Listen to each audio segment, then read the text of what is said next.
Hello everyone. मेरा नाम ब्रिजेश कुमार है और आपका स्वागत है बीएम लॉ क्लासेस में।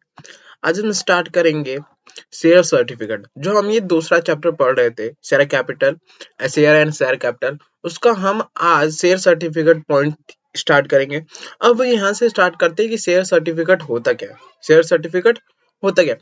अब शेयर सर्टिफिकेट की बात करूँ तो जब आप कोई शेयर्स खरीदते हैं, जब आप कोई शेयर्स खरीदते हैं किसी कंपनी में, तो क्या प्रूफ रहेगा कि आपके पास शेयर्स है? क्या प्रूफ रहेगा कि आपके पास शेयर्स है? तो अब जब क्या हुआ कि जब आप कंपनी से शेयर्स खरीदते हैं तो उसके अगेंस्ट क्या आपको सर्टिफिकेट इशू करके दिया जाता है। सर्टिफिकेट इशू करके दिया जाता है और सर्टिफिकेट में लिखा रहता है आपने कितने शेयर्स खरीदे, कितने रुपए के थे, ये सारी चीजें लिखी रहती है उस शेयर सर्टिफिकेट में। उसे हम शेयर सर्टिफिकेट बोलते हैं। सो यहाँ पे लिखा है a share certificate is a certificate. क्या ये एक सर्टिफिकेट है? Issue to the member by company specify the number of shares held by him and the amount paid on each share. Simple. क्या है? एक शेयर सर्टिफिकेट एक certificate है जो इशू करी जाती है मेंबर को, इशू करी जाती है मेंबर को, और उसमें लिखा होता है कि एक मेंबर ने कितने शेयर्स खरीदे और जो शेयर्स खरीदने हैं उनकी हर एक शेयर्स की वैल्यू कितनी है। Now according to section 45 of the company in 2013, each shares of the share capital of company shall be distinguished with a distinct number for its individual identification। इसका मतलब जैसे हमारे पास नोट्स है, हमारे पास क्या है? नोट है। 10 रुपए का नोट, 20 रुपए का नोट, या फिर बात करें 100 रुपए का नोट। हर 100 रुपए के नोट के अलग अलग नंबर होते हैं, हर एक नोट के अलग अलग नंबर होते हैं। तो वैसे ही सर्टिफिकेट जो हमारा है शेयर सर्टिफिकेट, हर एक के अलग अलग नंबर होते हैं according to section 45 of the company act 2013। अब बात करते हैं in term of the section 46 subsection 1 of the act, a certificate under the common seal if any of the company or a sign of the company or signed by the two director or by director and the company secretary. अब क्या बोला है कि section 46 subsection 1 ने बोला है कि जो हमारा शेयर सर्टिफिकेट होना चाहिए उस पे कॉमन सील लगा होना चाहिए कंपनी का, और अगर कॉमन सील नहीं है आपके पास तो 2 डायरेक्टर साइन करे होने चाहिए या फिर डायरेक्टर और कंपनी सेक्रेटरी का सिग्नेचर होना चाहिए उस शेयर सर्टिफिकेट में अकॉर्डिंग टू सेक्शन 46 सबसेक्शन 1। बात करते हैं when company issue duplicate share certificate. अब जो एक शेयर सर्टिफिकेट है डुप्लीकेट इशू करा जाता है। इसका मतलब अगर आपका सर्टिफिकेट खो गया है, आपने सरेंडर कर दिया, तो आपको दूसरा सर्टिफिकेट दिया जाता है। कब? ऐसे कौन से सिचुएशन है ना? तो according to section 56 subsection 2, according to section 46 subsection 2 state that duplicate certificate of shares may be issued। Duplicate जो सर्टिफिकेट है वो इशू करा जा सकता है if share certificate is prove to be have lost और डिस्ट्रॉय। ये प्रूफ हो जाए कि आपका जो सर्टिफिकेट है वो खो गया है या फिर डिस्ट्रॉय हो गया है। डिस्ट्रॉय वो किसी तरीके से भी हो सकता है। हैज बीन डिफेस्ड, मल्टीलेट और torn any surrender to the company. इन सिचुएशनों में भी आप क्या हो सकता है कि कंपनी आपको डुप्लीकेट सर्टिफिकेट इशू कर सकती है। Now manner of issuing share certificate, duplicate share certificate. अब जब हम क्या पढ़ रहे हैं, हम कंपनीज एक्ट तो पढ़ रहे हैं, तो मैंने कहा था कि हम रूल भी उसके संग पढ़ेंगे, हम उसके संग रूल भी पढ़ेंगे। तो जो हमारा 46 सेक्शन है, 46 सेक्शन है, वो उसके संग हम रूल 5 और रूल 6 पढ़ेंगे। और ये जो रूल होगा वो of the company share capital and debenture rule 2014 and rule 6 of the company share capital and debenture rule 2014। अब रूल 5 कब एप्लीकेबल होगा इसकी बात करते हैं। इशू ऑफ शेयर सर्टिफिकेट, जब हम शेयर्स इशू कर रहे हैं, पहली बार हम शेयर्स इशू कर रहे हैं, तब हमारे उसके ऊपर rule 5 of the company act, companies share capital and debenture rule applicable होगा। और जब हम इशू और रिन्यू और द डुप्लीकेट शेयर सर्टिफिकेट, और जब हम या फिर कोई भी सर्टिफिकेट रिन्यू कर रहे हैं या फिर डुप्लीकेट सर्टिफिकेट इशू कर रहे हैं, तब rule 6 of the company share capital and debenture rules 2014 applicable होगा। अब बात करते हैं ये क्या है। Board decision to be passed and the letter of allotment और the fractional coupon of request value must be surrendered to the company In the case of the letter of allotment is lost or destroyed, board may impose a reasonable term. Simple. अब क्या होगा, अगर आपको certificate, अगर कोई company आपको certificate issue करेगी तो आपसे जरूर मांगेगी कि लेटर ऑफ अलॉटमेंट, जितने मतलब हमने आपको जो सब शेयर दिए हैं तो वो जितने शेयर देंगे उसका लेटर ऑफ अलॉटमेंट तो जरूर होगा. तो लेटर ऑफ अलॉटमेंट मांगेगी पहले कंपनी, उसके बाद ही आपको शेयर सर्टिफिकेट इशू करेगी. मगर कुछ सिचुएशन ऐसे होंगे कि जब लेटर ऑफ अलॉटमेंट है वो आपसे खो जाए या डिस्ट्रॉय हो जाए तो बोर्ड इशू कर तो देगी मगर उस पे कुछ टर्म, रीजनेबल टर्म लगेगी, तब आपको शेयर सर्टिफिकेट इशू करेगी. बात करते हैं issue of renew and the duplicates. Renew to be made only surrender of old certificate. और रिन्यू तब करा जा सकता है जब आप अपने शेयर सर्टिफिकेट क्या करें, कंपनी को सरेंडर कर दे, तभी आपको न्यू रिन्यूअल हो सकता है नया सर्टिफिकेट. और डुप्लीकेट आपको बताया ही था सेक्शन 46 सबसेक्शन 2 में ये बताया गया था कि डुप्लीकेट शेयर सर्टिफिकेट या फिर लॉस्ट हो जाए, डिस्ट्रॉय हो जाए, टर्न हो जाए, इन सब सिचुएशनों में हम जो कंपनी है वो आपको डुप्लीकेट शेयर सर्टिफिकेट इशू कर सकती है. Now certificate shall be issue in the form of SS1. और आपको जब सर्टिफिकेट कोई भी कंपनी इशू करेगी तो वो फोन नंबर SH1 में होगा. And shall be specify the name of person in whose favour the certificate is issue, share to which it related to an amount paid up there on. और आपको जो share certificate SH1 में, form number SH1 में issue करा जाएगा, उसमें नाम भी लिखा होगा पर्सन का, कितने शेयर्स लिए, कितना पेड अप करा अमाउंट, ये सारी चीजें आपके सर्टिफिकेट में लिखी होगी. Now duplicate certificate. कंपनी में charge fee for duplicate share certificate as the board decide but not exceeding the 50 rupees per certificate.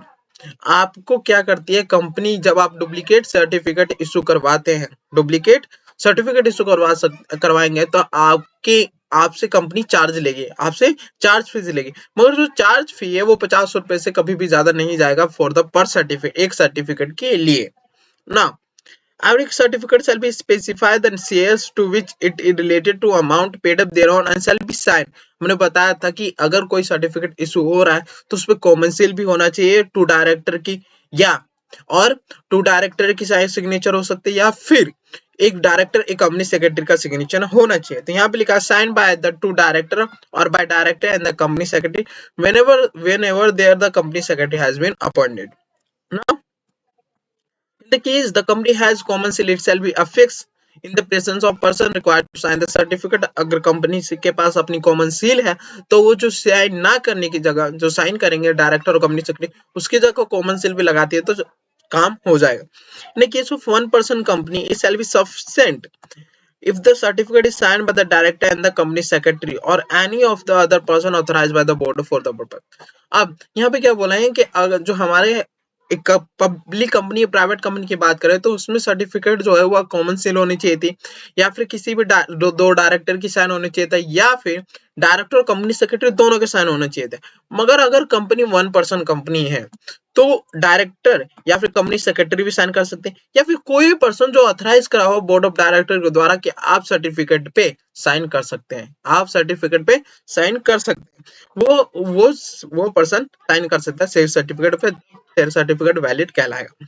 Now a director or company secretary shall be deemed to have signed the share certificate if signature is printed thereon as a facsimile signature by means of any machine, equipment or other mechanical means such as the engraving in a metal or the lithography or digital sign, but not by means of the rubber stamp, provided the director or company secretary shall be personally responsible for permitting the affixation of signature, thus and safe custody of any machine, equipment or other material used for purpose. अब क्या बोले, जरूरी नहीं है कि company secretary अपने हाथों से ही या फिर डायरेक्टर अपने हाथों से ही सिग्नेचर करे. अगर वो सिग्नेचर किसी मशीन द्वारा, किसी इक्विपमेंट द्वारा, किसी डिजिटल सिग्नेचर द्वारा, वो शेयर सर्टिफिकेट अगर साइन हुआ है तब भी वो सिग्नेचर माना जाएगा. बस सिग्नेचर कोई भी रबर स्टैंप नहीं होनी चाहिए, कोई भी रबर स्टैंप नहीं होनी चाहिए ना. अब बात करते हैं कंपनी डुप्लीकेट सर्टिफिकेट की तरफ आते. Company shall not issue any duplicate share certificate in lieu of those lost or destroyed without the prior consent of the board. कोई भी कंपनी अगर डुप्लीकेट सर्टिफिकेट इशू करने वाली है, अगर डुप्लीकेट सर्टिफिकेट इशू करेगी किसी भी पर्सन को, मेंबर को, तो वो तभी करेगी जब उसे कंसेंट मिल जाएगा बोर्ड ऑफ डायरेक्टर को. इन केस ऑफ कब, या फिर लॉस्ट हो जा रहा है आपका, या फिर डिस्ट्रॉय हो जा रहा है, या फिर लॉस्ट हो जा रहा है, या फिर डिस्ट्रॉय हो जा रहा है। If company is listed then the duplicate share certificate shall be issue with in 45 day. अगर कंपनी आपकी लिस्टेड कंपनी है तो उससे 45 डे के अंदर एक डुप्लीकेट शेयर सर्टिफिकेट इशू कर देना होता है। और अगर कंपनी आपकी अनलिस्टेड है तो उसे 3 मंथ के अंदर आपको शेयर सर्टिफिकेट इशू कर देना होता है। Now particular share certificate to be enter in the register of member, और जो पर्टिकुलर जिसको हमने शेयर सर्टिफिकेट इशू करा तो उसका नाम, उसका एड्रेस और उसकी डिटेल, जो अमाउंट कितना पेड करा, कितने शेयर इशू करे, वो सब रजिस्टर ऑफ मेंबर पे अंडर सेक्शन 88 सबसेक्शन 1 के अकॉर्डिंग वो रजिस्टर ऑफ मेंबर पे उसका नाम होना चाहिए। Now the particular of renewal and duplicate share certificate to be entered in the register of renewal and duplicate share certificate maintained in the form। और जब हम कोई भी रिन्यू कर रहे हैं या फिर डुप्लीकेट शेयर सर्टिफिकेट इशू कर रहे हैं तो रजिस्टर होना चाहिए, उस पे वो फॉर्म होगा जो मेंटेन करा जाएगा फॉर्म नंबर SS2 में। Now the register shall be kept at the register office of the company or such other place where the register of member is kept, and it shall be preserved permanently and shall be custody of the company secretary। और अब कभी भी अब जब हम renew करते कोई भी सर्टिफिकेट या फिर डुप्लीकेट सर्टिफिकेट तो हम उससे क्या करते हैं, रजिस्टर करते हैं रजिस्टर मेंबर में। रजिस्टर मेंबर में जब हम उसे रजिस्टर करेंगे तो वो क्या रखी होनी चाहिए पूरी जिंदगी भर के लिए, परमानेंट के लिए, और वो कस्टडी किसके कस्टडी में होनी चाहिए, कंपनी सेक्रेटरी के कस्टडी में होना चाहिए। Now, on the fraudulent issue, the company shall be punishable with the fine which shall not be less than 5 times the face value of shares involved, which may be extended to 10 times or rupees crore whichever is higher। अब यहाँ पे क्या बोला है कि अगर अगर कोई भी ऑफिसर डिफॉल्ट करता है इशू करने में डुप्लीकेट शेयर सर्टिफिकेट या फिर रिन्यू करने में, तो लायबल होगा fine which shall not be less than 5 times, जितने फेस वैल्यू होगी शेयर सर्टिफिकेट की उतना हो सकता है, या ऑफ शेयर्स इन्वॉल्व विच में एक्सटेंड टू और एक्सटेंड सबसे कम से कम 5 times of the face value हो सकता है, और जा सकता है 10 टाइम्स तक या फिर 10 करोड़ विच इज हायर। इतनी तक आपको पेनल्टी फाइन भरना पड़ेगा अगर आप कोई भी गलती करते हैं रूल 6 को अप्लाई करने में। Now maintenance of share certificate form and the related book and document under rule 7 of the company share capital and rules 2040, all blanks form to be used for issue of share certificate shall be printed, and the printing shall be done only on the authority of resolution board, and the blank form shall be consequently machinery number and the form and the blocks engraving facsimile and the use relating to printing of such form and shall be kept in the company secretary or such other person as board may authorize for the purpose, and the company secretary or other person of force shall be responsible for the rendering account of these form and the board। Simple, जो हमारे कितने भी खाली blank paper होते हैं उन पे हम अपना जो शेयर सर्टिफिकेट है वो प्रिंट कर सकते हैं, बस प्रिंट करने का तरीका जो दिया हुआ है रूल 7 में उस तरीके से होना चाहिए, और उस पे कंपनी सेक्रेटरी की या बोर्ड ऑफ डायरेक्टर की सिग्नेचर होनी चाहिए, कॉमन सील होना चाहिए, और जितने भी सर्टिफिकेट है वो किसी कस्टडी में रहेंगे, कस्टडी ऑफ सेक्रेटरी के रहेंगे जब हम रजिस्टर कर देते तब। Now, the following person shall be responsible for the maintenance, preservation of the safe custody of the book and document relating to issue of certificate, including the blank form of the share certificate referred above namely।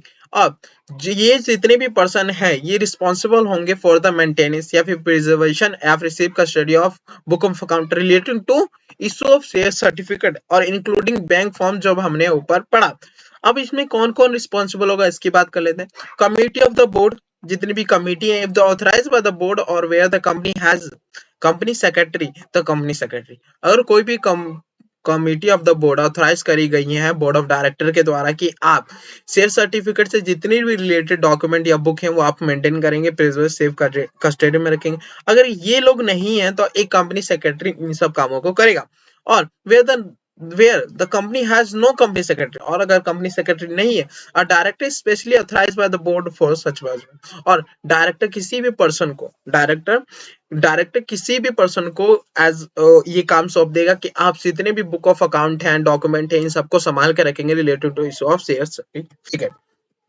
Now All the book maintained above shall be preserved in the good order not less than 30 year and in case of dispute cases shall be preserved permanent. अब जितने भी book और जितने भी book थे book थे statement थे relating to issue of shares वो सारे हमारे 30 साल से कम के लिए नहीं रखने. हमें 3 साल से ज्यादा रख सकते हैं मगर 3 साल से कम के नहीं. मगर कोई भी डिस्प्यूट से मतलब कोई भी डिस्प्यूट से रिलेटेड हो कोई भी डिस्प्यूट से रिलेटेड हमारा shares issue share certificate issue करा गया तो उससे हम परमानेंटली के लिए रखेंगे. Now, all certificate surrendered to the company shall be immediately be defeated by the stamping or printing the word cancel in the whole letter and may be destroyed after the expiry of 3 years from the date of with the surrender. अब क्या होता है अगर हमें renew certificate issue करवाना है तो हम कंपनी को अपने पुराने सर्टिफिकेट क्या कर देते हैं सरेंडर कर देते हैं. सरेंडर करने के बाद जब कंपनी के पास सरेंडर सर्टिफिकेट जाते हैं तो उन्हें डिफेस्ट बाय स्टैंपिंग द्वारा उसे कैंसिल करेगी और कैंसिल लिख के उस पे कैंसिल कर सकती है और उन्हें डिस्ट्रॉय कर देगी after expiry of 3 years from the on which they are surrendered. Now, अब बात करते हैं हम time of issue of share certificate of security. अब जो जितने भी सर्टिफिकेट हम इशू करते हैं टू द शेयर होल्डर तो ये कितने टाइम के अंदर हमें सर्टिफिकेट इशू कर देने होते हैं वो बोलते हैं सेक्शन हम वो पढ़ेंगे सेक्शन 56 सबसेक्शन 4 में. सेक्शन 56 सबसेक्शन 4 ये बताता है कि आपको जितना हमने टाइम पीरियड दिया हुआ है उसके अंदर आपको सर्टिफिकेट ऑफ सिक्योरिटी इशू कर देना होता है. ये कंपलसरी है अकॉर्डिंग टू 56 सबसेक्शन 4. तो ये बोले every company unless the prohibited by the any provision or any order of any court tribunal or order or any other authority must deliver the certificate of all security allotted transfer or transmitted within a period of 2 months. कितने 2 महीने के अंदर आपको certificate issue कर देने from the date of incorporation in the case of subscriber to the memorandum. अब जब company हमारी कभी भी लिस्ट इनकॉर्पोरेटेड होती है तो कुछ सब्सक्राइबर जितने भी सब्सक्राइबर होते हैं हमारे मेमोरेंडम ऑफ एसोसिएशन के उनका वो होता है कि वो कुछ ना कुछ शेयर्स लेंगे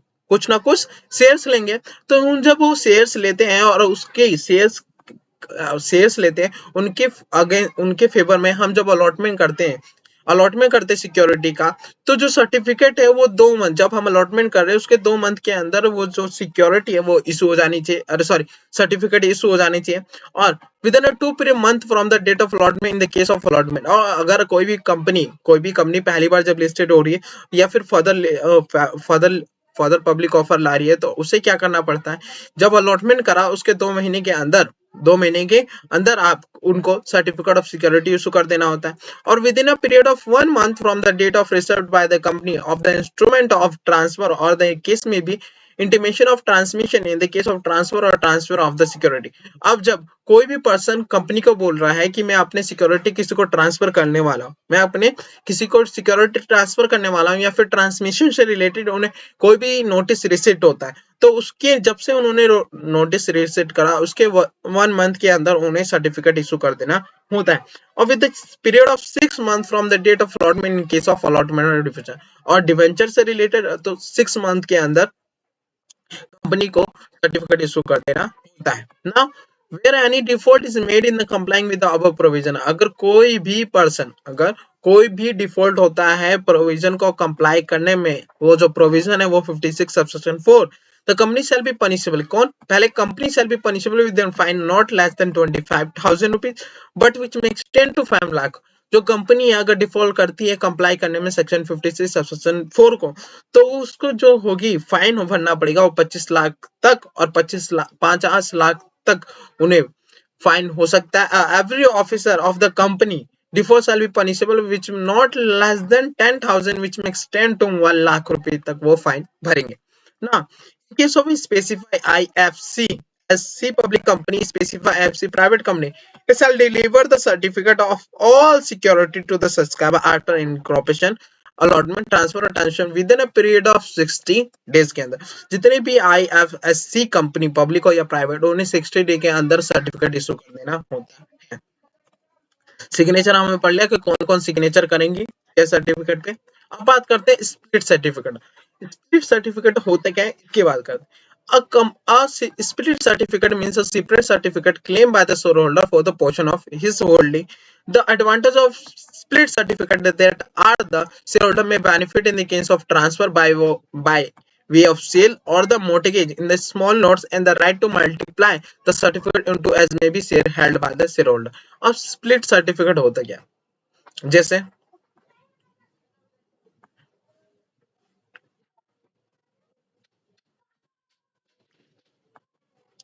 अब मान लिया जाए एक पर्सन है, ए है, उसके पास 100 रुपए की सर्टिफिकेट है, उसके पास 100 रुपए की सर्टिफिकेट है,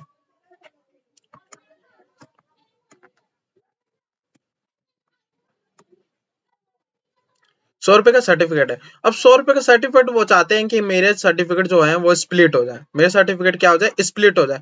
तो जब भी वो स्प्लिट करवाते हैं तो कहते हैं कि मेरी सर्टिफिकेट जो है वो 10-10 रुपए में स्प्लिट कर दीजिए, वो 10-10 रुपए की 10 स्प्लिट कर दिए। तो जो इन्होंने 100 रुपए के सर्टिफिकेट को 10 टुकड़ों में 10-10 रुपए के 10-10 रुपए के अलग अलग उन्होंने टुकड़े करवाए, उस 100 रुपए के सर्टिफिकेट डिवाइड करवा दिए। तो जितने भी 10-10 रुपए 10 रुपीज के सर्टिफिकेट है, ये सारे क्या हो गए, स्प्लिट सर्टिफिकेट हो गए। अब इनका सबसे अच्छा फायदा क्या होता है कि वो सेल कर सकते हैं। पहले क्या होता था कि उन्हें पूरा का पूरा 100 सर्टिफिकेट इशू सेल करना पड़ेगा, मगर जब उन्होंने स्प्लिट कराया तो वो 10 रुपए के एक सिक्योरिटी पे सेल कर सकते हैं, मॉर्टगेज की तरह इस्तेमाल कर सकते हैं। ये सारी चीजें स्प्लिट करवाने के बाद कोई भी शेयर होल्डर अपनी सर्टिफिकेट का इस्तेमाल कर सकता है। अब purpose and the form of share certificate, आखिर क्यों शेयर सर्टिफिकेट इशू करी जाती है। With the help of the share certificate, a member of a company may deal with his shares in market. सबसे पहला यही है कि कोई भी अगर जिसके पास शेयर होल्डर के पास शेयर सर्टिफिकेट है तो वो उन शेयर सर्टिफिकेट डील कर सकता है, वो किसी पर्सन से in his share market and whether it is one of the share mortgage कर सकता है, प्लेज कर सकता है by showing a good prima facie marketable title to the share. A share certificate is a documentary evidence of the title to share in the position of shareholder. और जो हमारी share certificate है वो एक evidence है कि हमारे पास क्या है, शेयर्स हैं और हम share holder of the company. Now whether the share certificate on the publication, सबसे इंपॉर्टेंट ये क्वेश्चन भी, इस पे एक दो बार क्वेश्चन भी आ चुका है कि क्या जो पब्लिक शेयर सर्टिफिकेट है वो पब्लिक ऑफिशियल पब्लिकेशन उसका करा जा सकता है, इसका मतलब पब्लिक डॉक्यूमेंट माना जाएगा एक शेयर सर्टिफिकेट को।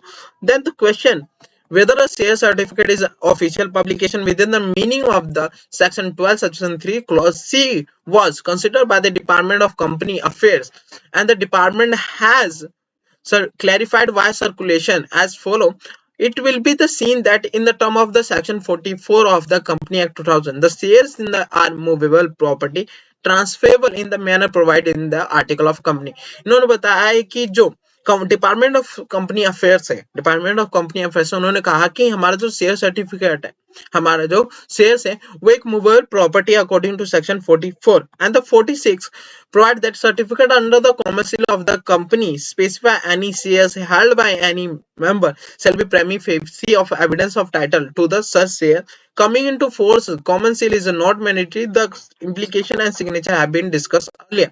Now share are the movable property in the transfer manner provided of the article, and that the certificate are certificate of the title and movable property but are not publication. इन्होंने कहा कि according to section 44 और section 46 कोई भी share certificate हमारा एक movable property तो माना जाएगा, मूवेबल प्रॉपर्टी माना जाएगा, बट पब्लिकेशन ऑफिशियल पब्लिकेशन जैसे डॉक्यूमेंट इसे नहीं माना जाएगा। जैसे प्रोस्पेक्टस हो गया, हमारा पब्लिकेशन डॉक्यूमेंट होता है, पब्लिक डॉक्यूमेंट होता है, बैलेंस शीट होता है, प्रॉफिट एंड लॉस होता है, नोटिस ऑफ एडमिट, ये सारी चीजें हमारे पब्लिक डॉक्यूमेंट होते हैं ना। अब बात करते हैं legal effect of share certificate. Legal effect, जब शेयर सर्टिफिकेट है तो उसका एक लीगल इफेक्ट क्या पड़ता है, हम उसकी बात करते हैं। We have already stated that a certificate is a prima facie evidence. हमने पहले पढ़ चुका कि हमारा जो शेयर सर्टिफिकेट है prima facie मतलब बहुत important evidence है to the title of the person whose name is entered in on it. It means that the share certificate is a statement by company that the moment when it was issued, the person name was the legal owner of the share specified. और जब share certificate बोला गया कि share certificate मतलब ये होता है कि जिसका उस पर नाम लिखा हुआ है, जिसका उस पर नाम लिखा हुआ वो लीगल ऑनर है ऑफ द शेयर सर्टिफिकेट का, वो लीगल ऑनर है of the share certificate, and those shares were paid up to the extent state. It does not constitute title but it merely evidence of title. ये क्या करेगा, ये पूरा title constitute नहीं कर सकता कि आपका ही शेयर्स है, आपका शेयर्स है, मगर ये एविडेंस ऑफ टाइटल माना जाएगा। It is however statement of the considerable importance for it made with the knowledge that other person may act upon it in the belief that it is true and is facing fact into operation the doctrine of stopper। अब क्या हो सकता है कि जो share certificate है, ये कोई पर्सन उस शेयर सर्टिफिकेट के अकॉर्डिंग एक्ट कर सकता है, अकॉर्डिंग एक्ट क्या कर सकता है, एक्ट कर सकता है। जैसे अगर मान लिया जाए एक शेयर सर्टिफिकेट है, एक शेयर सर्टिफिकेट है, ए को इश्यू करा गया, एक शेयर सर्टिफिकेट ए को इश्यू करा गया। अब ए क्या कर रहा है, वो बी को दे दे रहा है फॉर द मॉर्टगेज प्लेज या किसी चीज के लिए। तो बी क्या कर सकता है कि अगर उसका शेयर सर्टिफिकेट, ए का शेयर सर्टिफिकेट, अगर ए मॉर्टगेज प्रॉपर्टी मॉर्टगेज जो है नहीं रिपे कर पाता बी को, तो क्या करेंगे, बी जो शेयर सर्टिफिकेट है वो अपने नाम करवा लेंगे, अपने नाम करवा लेंगे। इसका मतलब अपने नाम पे एक्ट तो उनकी है, तो एक ही सर्टिफिकेट, मगर अपने आप में एक्ट कर सकते हैं as a owner, as a owner of that certificate. तो उसी को हम डॉक्ट्राइन ऑफ एस्टॉपल बोलते हैं। इसका मतलब कोई और तीसरा पर्सन एक्ट कर सकता है किसी के दूसरे पर्सन के अकॉर्डिंग एज अ ऑनर। तो यहाँ पे बी क्या बोलेंगे कि ये सर्टिफिकेट है तो ए का, मगर मैं ऑनर हूं क्योंकि ये मेरी जो मॉर्टगेज की धन था, मतलब मनी था, वो अमाउंट रिपे नहीं कर पाए हैं, इसलिए अब मैं इस शेयर्स का मैं लीगल ऑनर हूं। As a real share certificate once issue by the company bind in two way, namely क्या हो सकता है, estoppel as a title and the estoppel as a payment. अब होता है क्या, स्टॉपल एज टाइटल क्या होता है, share certificate once issue bind the company in two way. बोला गया है कि अगर कोई भी शेयर इशू हो जा रहा है तो दो तरीके से बाइंड होता है। पहला, in the first place it is a declaration by the company to entire world that the person in whose name the certificate is made out and that to whom it is given is shareholder in the company, in the other word company stopped from the denying his title to shares। इसका मतलब ये बोला गया है कि अगर जिस person को शेयर्स इशू कर देंगे, जिस पर्सन को शेयर्स इशू कर दिए गए, वो पर्सन पूरे वर्ल्ड में शेयर होल्डर कहलाएगा उस शेयर्स के लिए। Now, estoppel as a payment. If the certificate states that one each of the shares full amount has been paid, the company is stopped as against as a bona fide purchaser of the shares from the alleging that they are not fully paid। अगर कोई भी share certificate अगर issue कर दिया गया, उसमें amount लिखा हुआ है कि इन्होंने पेड कर दिया, तो क्या कंपनी कभी भी मना नहीं कर सकती कि इन्होंने फुल्ली पेड ऑफ शेयर्स नहीं करा है। तो दो तरीके से जो शेयर्स है वो यूज करे जा सकते हैं। बात करते हैं पर्सनेशन ऑफ द शेयर होल्डर। पर्सनेशन का मतलब होता है टू बी प्रिटेंड, कोई प्रिटेंड कर रहा है कि मैं एक शेयर होल्डर हूं। तो according to section 56, where any person deceitfully personate as a owner of any security or interest in a company or any shares warrant या फिर coupon issue in the persons of this act, any thereby obtain or attempt to obtain any such security or interest or any such share warrant या फिर coupon or receive or attempt to receive any money due और any such honour.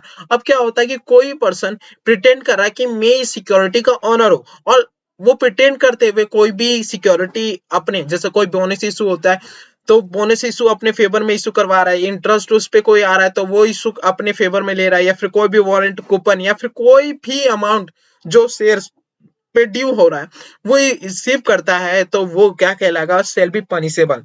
He shall be punishable with the imprisonment for a term which shall not be less than 1 year, which may extend to 3 years, and with a fine which shall not be less than 1 lakh rupees, which may extend to 5 lakh rupees। अब क्या बोला गया, अगर कोई भी pretend करता है, पर्सनेशन करता है शेयर होल्डर, तो सबसे पहला उसे इम्प्रिजमेंट होगा 1 साल तक, सबसे कम से कम 1 साल तक, और सबसे ज्यादा जो 3 साल तक हो सकता है, और फाइन जो है वो 1 लाख कम से कम होगी और 5 लाख सबसे ज्यादा जा सकती है। पर्सनेट का मतलब means to pretend to someone else specially for the fraudulent purpose such as the casting of vote in another person name. Personation in personation imply the same. अब पढ़ेंगे पार्ट सी और इशू ऑफ सिक्योरिटी। अब issue of security हम दूसरे video में पढ़ेंगे, जो हमारी अभी 4th वीडियो आएगी उसमें पढ़ेंगे। आज के लिए इतना ही काफी। हमने शेयर सर्टिफिकेट के बारे में सेक्शन 56, 57 और शेयर सर्टिफिकेट का क्या यूज है, ये सारी चीजें हमने आज इस चैप्टर में पढ़ी। आज के लिए इतना ही काफी है। मिलते हैं नेक्स्ट वीडियो में। Thank you so much for watching this video.